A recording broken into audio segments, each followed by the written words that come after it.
Welkom. Vandag kyk ons na iets regtig fascinerend: venese duplex skandering.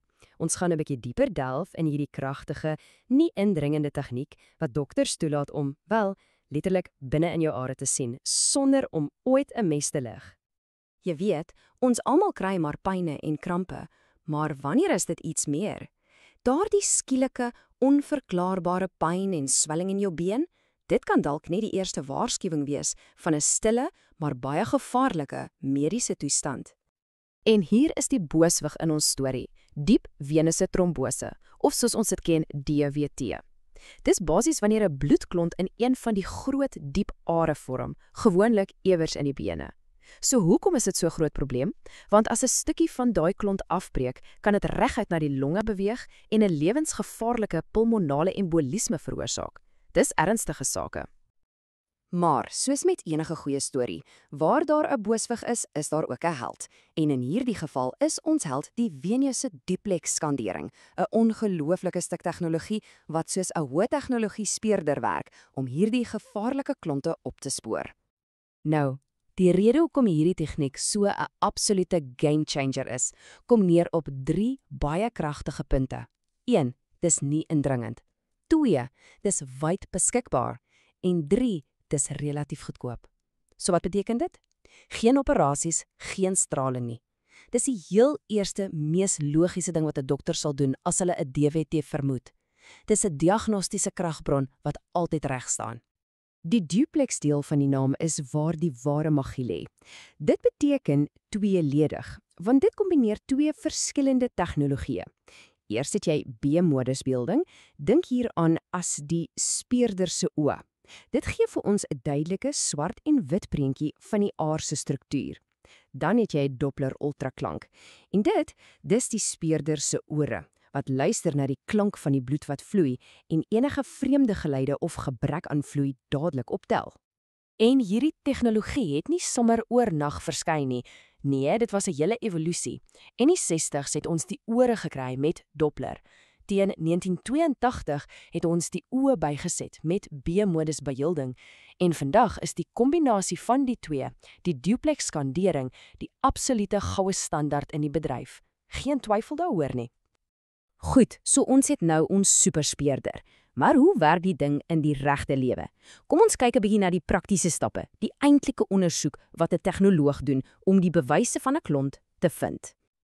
Die groot vraag is natuurlik, wat's die sleuteltegniek? Hoe presies vang hierdie klontspeurder die skurk uit? Hoe gaan ons van 'n blote vermoede na 'n ysterklare diagnose? Wel, die antwoord is verbasing eenvoudig, maar ongelooflik effektief. Dit kom alles neer op een eenvoudige toets: kompressie. Die tegnoloog plaas daai ultraklank ding, die sonde, op die vel reg bo die aar en dan druk hulle saggies. Dis dit. Die hele ondersoek hang af van wat volgende op daai skerm gebeur.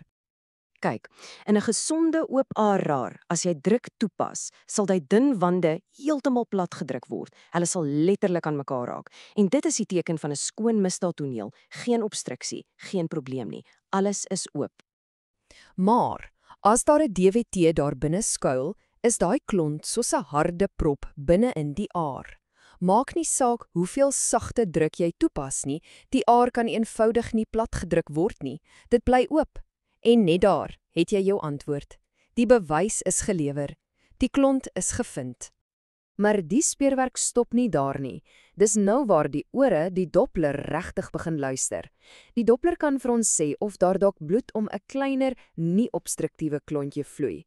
Of as die vloei aaneenlopend is en nie saam met jou asemhaling verander nie, kan dit 'n teken wees van 'n groter probleem verder op in die aar, nader aan die maag.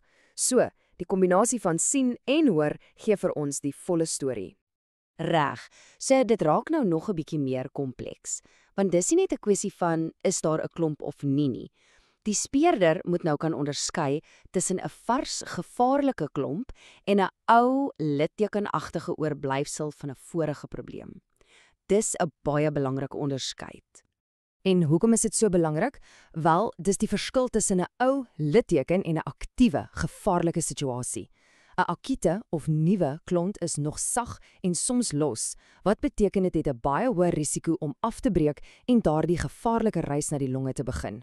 'n Ou, chroniese klont is meer soos 'n harde litteken wat vasgegroei het. Die behandeling en die dringendheid is heeltemal anders. So, hoe sien die tegnoloog die verskil? Hulle soek vir 'n paar baie spesifieke visuele leidrade. 'n Nuwe akute klont is geneig om donkerder op die skerm te wees en dit maak die aar groter, amper opgeblaas. 'n Ou chroniese verandering aan die ander kant is helderder en die aar self is dikwels kleiner en het 'n onreëlmatige vorm. Dis subtiele verskille, maar absoluut deurslaggewend. En dit bring ons by 'n baie belangrike punt. Die taal wat ons gebruik maak saak. Die bronne is baie duidelik hier, hoor. Ons moet eintlik nie praat van 'n chroniese DWT nie, want dit klink soos 'n aktiewe, deurlopende probleem. Die korrekte term is chroniese post-trombotropiese verandering. Dit maak dit duidelik dat ons na die oorblyfsels van 'n ou insident kyk en nie na iets wat dalk nou aggressiewe behandeling nodig het nie. So, ons weet nou die duplex-skandering is 'n topklas klontspeurder, maar is nie al wat dit kan doen nie. Hierdie veelsidige stuk gereedskap het 'n hele ander stel vaardighede wat gebruik word om 'n ander baie algemene maar dikwels misverstane probleem te diagnoseer. Soms is die probleem nie dat bloed nie kan uitkom nie, maar eerder dat dit terugval. Wat gebeur as daardie klein eenrigting klippies in ons are begin val of begin lek? Wel, dit word veneuse reflux genoem. Dink daaraan soos klein hekkies in jou are wat nie meer mooi toemaak nie. In plaas daarvan dat bloed netjies opwaarts na die hart gepomp word, lek dit agteruit, af met die been langs. Hierdie terugvloei veroorsaak verhoogde druk en dit lei tot dinge soos spatare, swelling en velveranderinge, die klassieke tekens van chroniese veneuse insuffisiënsie. En dis nie net 'n raai-raai speletjie nie. Nee, dis 'n presiese wetenskap. Die speurder haal nou sy stopporlossie uit as dit ware, deur die been onder die sonde te druk en dan skielik te los. Meet die Doppler-funksie presies hoe lank die bloed agteruit vloei. En die magiese nommer is 'n halwe sekonde. Enige iets langer as dit en dis 'n duidelike, objektiewe bewys van lekkende kleppe. Goed, ons het nou gesien hoe ongelooflik kragtig hierdie tegnologie is. Maar hier is die ding. 'n Stuk gereedskap is net so goed soos die persoon wat dit vashou. Die waarde daarvan hang heeltemal af van 'n mens agter die masjien. En dit is waarskynlik die heel belangrikste punt van alles. Die bronne is baie duidelik hieroor. Hierdie tegnologie is briljant, maar is nie outomaties nie. Die kwaliteit van die diagnose is direk gekoppel aan die opleiding, die ervaring en die noukeurigheid van die hele mediese span, van die tegnoloog wat die skannering doen tot die dokter wat die finale verslag skryf. So, wat soek jy dan in 'n hoë kwaliteit eksamen? Wel, dis eintlik 'n hele resep. Dit beteken daar's gevestigde protokolle wat gevolg word, die tegnoloog is behoorlik opgelei en gesertifiseer, die dokters het spesifieke kundigheid en die toerusting word goed onderhou. Akkreditasie deur liggame soos die IAC is 'n goeie teken dat 'n fasiliteit hierdie dinge ernstig opneem en dit gee almal vertroue in die resultate. So, op die ou end het hierdie tegnologie die onsigbare vir ons sigbaar gemaak. Dit het ons 'n veilige, betroubare manier gegee om 'n gevaarlike toestand te diagnoseer. En dit laat 'n mens wonder, né, as ons vandag binne in ons liggame kan sien met net klankgolwe, wat lê volgende? Wat sal die volgende groot deurbraak wees wat vir ons 'n nog duideliker prentjie van ons innerlike wêreld sal gee? Die speurwerk, dit gaan voort.